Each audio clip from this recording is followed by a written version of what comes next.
भाई हराम तो गुनाह का काम होता है। हराम से तो अल्लाह पाक ने हमें मना फरमाया है। हराम से तो हर मोमिन बचा करता है। तो फिर क्यों खाना काबा को हम मस्जिदुल हराम कहते हैं? यह है वो सवाल जिसका जवाब आज की वीडियो में हम खोजेंगे। हमारे साथ रहिएगा।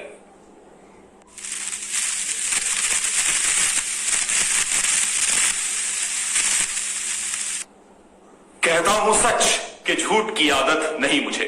अस्सलाम वालेकुम दोस्तों, अजीज और रफीको, कैसे मिजाज हैं आप अहबाब के? मैं अजीमुर रहमान उस्मानी एक बार फिर आपके सामने एक नई वीडियो, एक दिलचस्प सवाल के साथ हाजिर खिदमत हूं।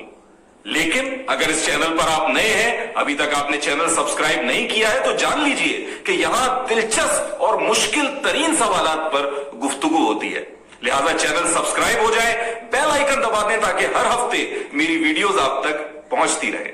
चलिए आज के सवाल की जानिब बढ़ते हैं। भाई एक हमारे दोस्त हैं फैसल रियाज साहब, उन्होंने कुछ अरसा कबल मुझसे यह सवाल पूछा था कि अजीम भाई, लफ्ज हराम से तो हर मोमिन की तबीयत इज्तिनाब करती है। यह लफ्ज ऐसा है कि जिसे सुनते ही एक मुसलमान को गुनाह का एहसास होता है। तो फिर क्यों खाना काबा को मस्जिदुल हराम कहा जाता है?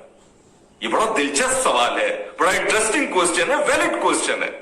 मैंने सोचा कि अगर ये सवाल उनके जहन में पैदा हुआ है तो बहुत मुमकिन है कि ऐसे बहुत से अहबाब हों कि जिन्होंने कभी ना कभी इस सवाल को सोचा हो, तो क्यों ना इस पर एक वीडियो बना दी जाए। लिहाजा इसीलिए आज मैं आपसे ज़मीन में हम कलाम हूं।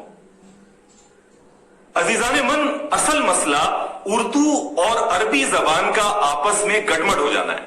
हम जानते हैं कि उर्दू एक लश्करी जबान है जिसमें दुनिया भर की मुख्तलिफ जबानों के अल्फाज शामिल हो गए हैं। फिर वो अंग्रेजी हो, फारसी हो, हिंदी हो या अरबी हो, उनके अल्फाज इस उर्दू में ऐसे शामिल हुए हैं कि अब वो उर्दू समझकर ही बोले जाते हैं। अलमिया यह है कि अरबी जबान से जब कुछ अल्फाज उर्दू में मुंतकिल हुए तो वो अल्फाज तो बाकी रह गए, लेकिन उनके मानी जुज़वी या कुल्ली तौर पर तब्दील होकर रह गए। इसकी कुछ मिसालें मैं आपके सामने पेश करता हूं। जैसे अरबी में एक लफ्ज है फितना। ये फितना लफ्ज अब उर्दू में भी बोला जाता है, लेकिन जब हम उर्दू में फितना लफ्ज कहते हैं तो हमारे जहन में फौरन एक मनफी तासुर पैदा होता है कि भाई फला शख्स फितना है, फला फिरका फितना है। लेकिन अरबी जबान में फितना जरूरी नहीं है कि मनफी अल्फाज में इस्तेमाल हो, बल्कि ये सिर्फ इम्तिहान के लिए भी इस्तेमाल होता है। लिहाजा कुरान हकीम में औलाद को, माल को, सबको फितना कहा गया है कि ये इम्तिहान है, इससे अल्लाह ताला आपको टेस्ट करते हैं। तो अरबी में फितना इम्तिहान के लिए इस्तेमाल हो रहा है और उर्दू में हम फितने से मुराद लेते हैं कि कोई शख्स जो फसादी हो, जो नुकसान पहुंचा रहा हो, सिर्फ वही फितना है। तो देखिए पूरे अल्फाज के जो मानी है, जो उसका तासुर है, वो तब्दील होकर रह गया। इसी तरीके से देखिए लफ्ज जाहिल, जब उर्दू में हम लफ्ज जाहिल इस्तेमाल करते हैं तो हमारे जहन में होता है कि वो शख्स जो पढ़ा लिखा ना हो वो जाहिल होता है। लेकिन अरबी में ऐसा नहीं है। अरबी में पढ़े लिखे के मुखालफत में दीगर अल्फाज इस्तेमाल होते हैं, जैसे कि उम्मी।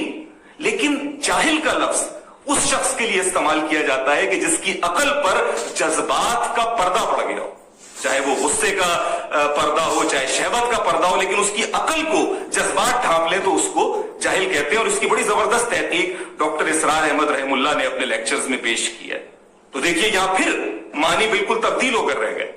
इसी तरीके से एक लफ्ज है जलील, ये अरबी का लफ्ज है, लेकिन उर्दू में लफ्ज जलील गाली के तौर पर इस्तेमाल होता है। यानी अगर मैं किसी को जलील कहूं कि भाई तुम जलील हो, तो वो शख्स जो है वो गुस्सा होगा कि तुमने मुझे गाली दी है। लेकिन अरबी जबान में जलील का लफ्ज कमजोर के लिए भी इस्तेमाल होता है। कोई भी चीज, कोई भी शख्स, कोई भी मामला जब कमजोर पड़ जाता है तो हम कहते हैं कि ये जलील हो गया। तो देखिए ये अल्फाज बिल्कुल मुख्तलिफ हो गए। इसी तरीके से दीगर बेशुमार अल्फाज हैं, जैसे दीन। यानी हम जब दीन का लफ्ज उर्दू में बोलते हैं या पढ़ते हैं तो फौरन हमारे जहन में आता है कि भाई इस्लाम की बात हो रही है, दीन की बात हो रही है। लेकिन दीन के बहुत सारी मानी अरबी के अंदर मौजूद है, जिनमें से एक मानी रोजे जजा है या जजा का मामला है, जिस वक्त फैसले का दिन। इसीलिए हम कहते हैं कि यौमुद्दीन, मालिक यौमुद्दीन, रोजे जजा का मालिक है। लेकिन उर्दू में दीन जब भी हम सुनते हैं तो हमारे जहन में मजहब, इस्लाम का तसव्वुर पैदा हो जाता है।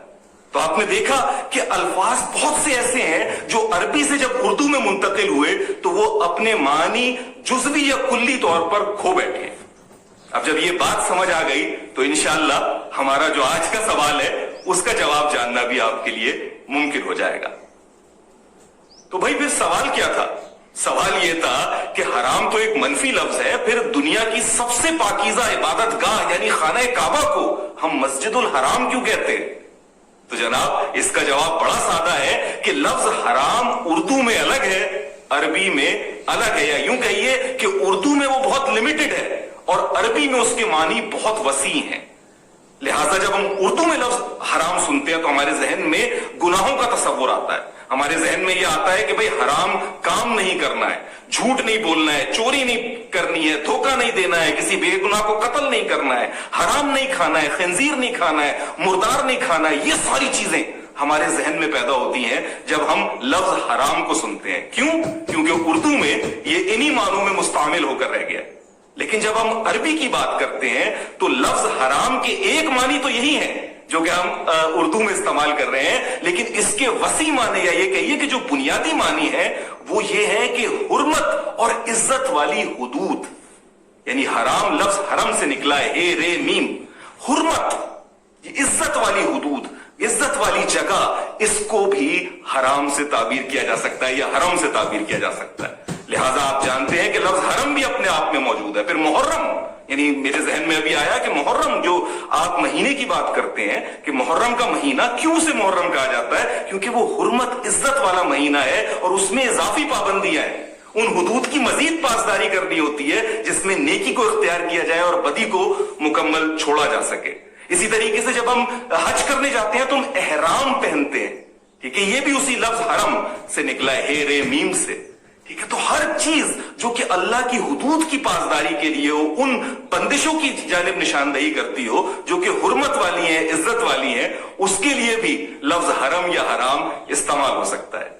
یہی وہ رعایت ہے کہ جس سے خانہ کعبہ کو مسجد الحرام کہا جاتا ہے، یعنی وہ عبادت گاہ جو کہ بہت حرمت والی، بہت عزت والی ہے، جہاں اللہ کی حدود کی اضافی پاسداری کی جاتی ہے. ہم جانتے ہیں کہ یوں تو کہیں بھی انسان گناہ نہیں کر سکتا، کہیں بھی جو ہے وہ کسی بے گناہ کو یا کسی جانور کو یا کسی پودے کو بنا کسی ویلڈ ایکسکیوز کے نقصان نہیں پہنچا سکتا.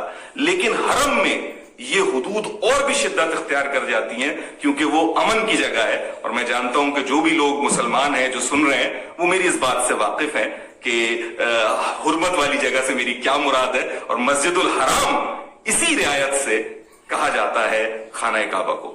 امید ہے کہ آپ کو یہ بات واضح ہوئی ہوگی. اگر نہیں واضح ہوئی تو میں کہاں بھاگے جا رہا ہوں، کومنٹس موجود ہیں، فوراً کومنٹ کیجئے، انشاءاللہ میں آپ کو جواب دوں گا.